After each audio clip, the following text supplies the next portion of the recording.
हजुरले आजको यस भिडियोको टपिक थाहा नै पाइसक्नुभयो। यस भिडियोमा आज हामी कुरा गर्नेछौँ नेप्से अथवा नेपाल स्टक मार्केटको बारेमा, साथै यसका के कमजोरी रहेका छन् र नेपालमा सेयर मार्केटको इतिहास के कस्तो रहेको छ त्यसको बारेमा चर्चा गर्नेछौँ।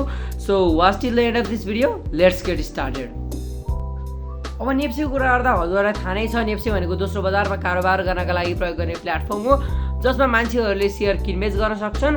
यसको स्थापना 1994 जनवरी 13 मा भएको थियो र हालसम्म 245 कम्पनीजहरू नेप्सेमा दर्ता छन्। नेप्सेमा यसको सञ्चालनका लागि बोर्ड अफ डाइरेक्टर्स रहेको हुन्छ, जस अन्तर्गत 9 वटा डाइरेक्टर्सहरू रहेका हुन्छन् र यस अन्तर्गत पनि 6 जना नेपाल सरकारको अन्डरमा रहेका हुन्छन् भने बाँकी 3 जना चाहिँ ठुला लगानीकर्ताहरू रहेका हुन्छन्। अब नेप्सेको स्टेक होल्डर्स अथवा सेयर धनीहरूको कुरा गर्दा 58.65% सेयर नेपाल सरकारसँग रहेको छ, 34.6% सेयर नेपाल राष्ट्र ब्याङ्कसँग, 6.12% राष्ट्रिय वाणिज्य ब्याङ्कसँग र 0.62% विभिन्न ब्रोकर्सहरूसँग नेप्सेको सेयर रहेको छ।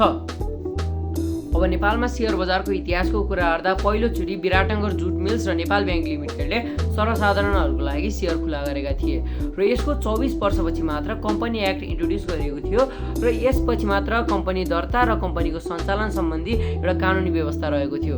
यसै वर्ष गभर्नमेन्ट बोर्ड्सहरू पनि इन्ट्रोड्युस गरिएको थियो।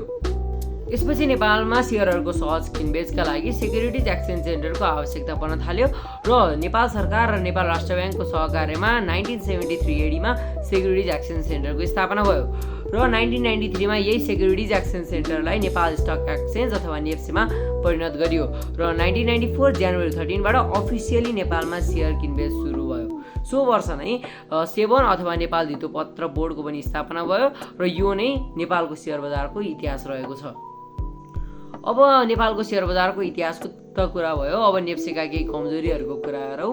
सो नेप्सेको पहिलो कमजोरीको कुरा गर्दा नेप्सेमा सीमित कम्पनीहरू मात्र दर्ता छन्, 245 कम्पनीहरू मात्र रहेका छन् र मान्छेहरूले लङ टर्म इन्भेस्टमेन्टलाई फोकस गरेर मात्र सेयर किनबेच गर्ने गर्छन्।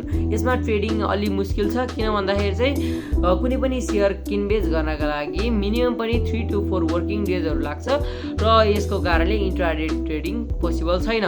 त्यसै गरी बेच्नलाई 3 देखि 4 दिन लाग्छ, त्यो पनि वर्किङ डेज, फ्राइडे स्याटरडेलाई इन्क्लुड नगरी।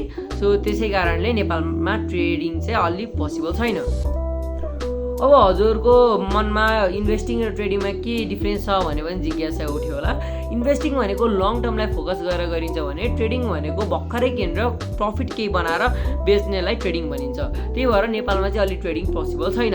अब अर्को कमजोरीको कुरा गर्दा नेप्से जम्मा दिनमा 4 घन्टा मात्र खुला रहन्छ, 11 बजेदेखि 3 बजीसम्म मात्र खुला रहन्छ, त्यो पनि हप्ताको 5 दिन मात्र खुला रहन्छ किनकि शुक्रबार र शनिबार नेप्से बन्द रहन्छ। यो पनि अर्को कमजोरी रहेका छन् किनकि लगानीकर्ताहरूले सेयर मार्केटमा धेरै टाइम इन्भेस्ट गर्न पाउँदैनन्। अब नेप्सेमा रहेका कमजोरीहरूको पनि कुरा भयो। अब यस्ता फिचर्सहरूको कुरा र जुन नेपालको स्टक मार्केटमा छैन तर इन्डिया लगायत धेरै देशका स्टक मार्केटहरूमा यस्ता फिचर्सहरू रहेका छन्। सो यी फिचर्सहरूको हामी अब कुरा गरौँ। अब नेप्सेमा नरहेको पहिलो फिचरको कुरा गर्दा त्यो रहेको छ सर्ट सेलिङ, जुन इन्डिया अमेरिका लगायत धेरै देशहरूमा यो फिचर रहेको छ। अब हामीले नर्मल्ली ट्रेड गर्दा के गर्छौँ भन्दाखेरि चाहिँ एउटा सर्टेन प्राइसमा किनेर प्रफिट वा लस बनाएर एउटा प्राइसमा बेच्ने गर्छौँ। नर्मली सस्तोमा किनेर प्रफिट बनाएर महँगोमा बेच्ने गर्छौँ। तर मार्केट डाउन चलिरहेको बेला पनि हामीले सर्ट सेलिङको युज गरेर प्रफिट बनाउन सक्छौँ। अब यसमा के हुन्छ भन्दाखेरि चाहिँ हामीले पहिले नै आफ्नो ब्रोकरसँग सर्टेन केही सेयरहरू, कुनै कम्पनीको केही सेयरहरू उधारो लिन्छौँ र पहिले नै महँगो प्राइसमा बेचिदिन्छौँ र त्यो पछि जब प्राइस घट्छ त्यो पछि हामीले त्यही सेम सेयरलाई किनिदिन्छौँ र यसरी हाम्रो प्रफिट हुन्छ र हामीले मार्केट डाउन चलिरहेको बेला नि प्रफिट गर्न सक्छौँ। यो नै यसको मेन एडभान्टेज रहेको छ। अब हाम्रो नेप्सेमा नरहेको अर्को इम्पोर्टेन्ट फिचरको कुरा गर्दा त्यो रहेको छ कल अप्सन्स, जुन चाहिँ विभिन्न देशको सेयर मार्केटमा यो फिचर रहेको छ। यसलाई एउटा इक्जाम्पलले बुझाउनु पर्दाखेरि चाहिँ हाम्रो गाउँघरतिर हामीले कुनै पनि सामान किन्दा घर जग्गा खसी पाठा जे पनि चिज किन्दाखेरि चाहिँ हामीले पहिले नै एउटा प्राइस फिक्स गरेका हुन्छौँ र पछि यो किन्न आउँछ भनेर बैना दिएका हुन्छौँ कि बैना नै कल अप्सनसँग रिलेट गर्न सकिन्छ। एउटा सर्टेन अमाउन्ट अफ मनी दिन्छौँ र पछि आएन भने चाहिँ त्यो पैसा चाहिँ त्यो बेच्ने मान्छेको भयो, तर पछि आयो भने चाहिँ किन्नै पर्छ।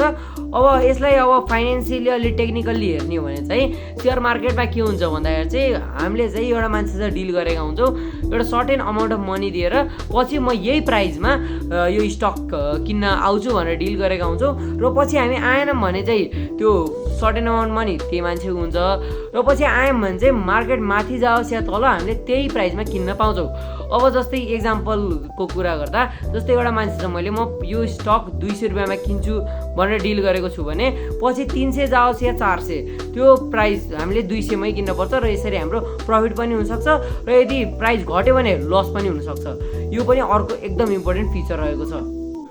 सो इन कन्क्लुजन यो मैले भनेका फिचर्सहरू सबै नेपालमा छिटै एड हुन् भन्ने मेरो इच्छा रहेको छ।